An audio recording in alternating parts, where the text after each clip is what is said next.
Hello, and welcome to Fortress, Alaska. I'm your host, Dave, and today you don't get to look at me, and that's probably a good thing. Anyways, today we're going to look at the U.S. military M9 pistol. Oh, wait, I'm sorry. Maybe we're looking at the pistol that might have been or should have been the U.S. military M9 pistol instead of the Beretta. Both are excellent guns. It's just a matter of opinion. Anyway, so this is the 40th anniversary Sig Sauer P226. Not really doing an unboxing video, but it does come in a box. So here we go, and here we have obviously spare magazine. They really should come with two spares, but this is the way it comes out of the box, all nicely wrapped up. For those of you who are not familiar with the P226, I do have a video on it. I'm sure you can find tons of other videos online about the 226. So this is just a quick look at the 40th anniversary model. And what makes it different is all the modern 226s will have a rail, which is pretty much required these days.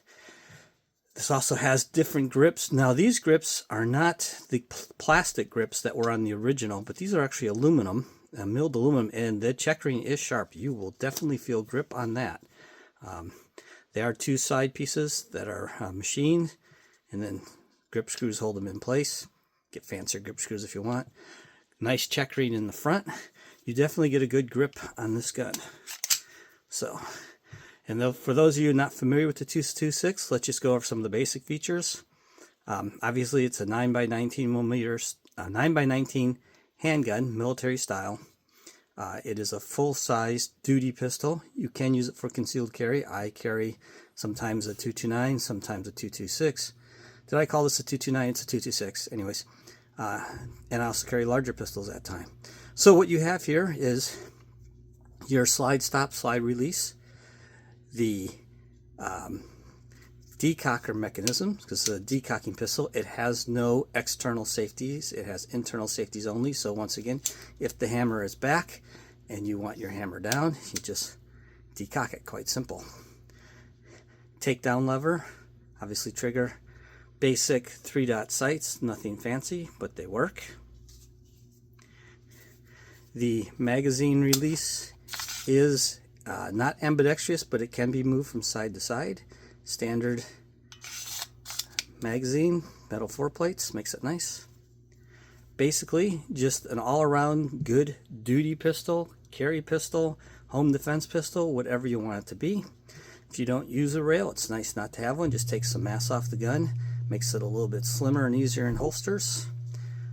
So there we go. That's the first look at it. And now let me show you some more about the P226. So in the box, you also get obviously your owner's manual, warranty information, the basic stuff. I'm glad they actually include it in the box and don't make you have to download by going to a website. Get a nice Sig Sauer sticker. I give grief to someone who has Glock stickers all over their coffee mug at work, or their big thermal mug, I guess what you want to call it. So I may give them a Sig Sauer sticker to put on their mug, or I may put it on when they're not looking.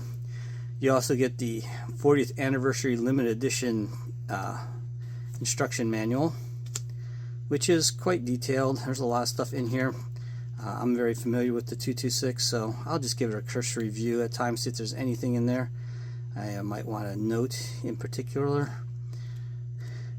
So just something to look at. One critical thing that a lot of people don't realize is that there are two places you're really not supposed to lubricate on most firearms or semi-automatic pistols. And so it specifically points that out. So that's, if you heard people talking about over lubrication, usually they're talking about that as the people dump oil in there, and that's not really a place you want a lot of oil. A little oil isn't going to hurt, but to perpetually lubricate it is a problem. Then, instructions how to do the magazine, how to use the gun. So that's a nice little feature. Of course, you get your usual swag, and I never saw one of these before. The ATF Youth Handgun Safety Act notice. I've never seen that in a box before. So apparently the ATF requires them to put this in. That's kind of silly. But here we go. This is like the interesting part. This is basically history of the 226. There's the back, 40th anniversary. And they give you just a very brief history, which I'm going to show it here, and you can pause and read at your leisure if you like. So there's one side, there's the other side. Well, I better move my thumb so you can actually see it. So you can pause and read. You can pause and read. Like I said, pause and read.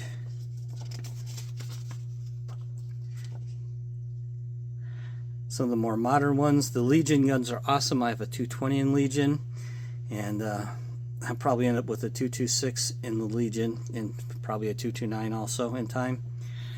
Just too many toys, not enough money. So there you go.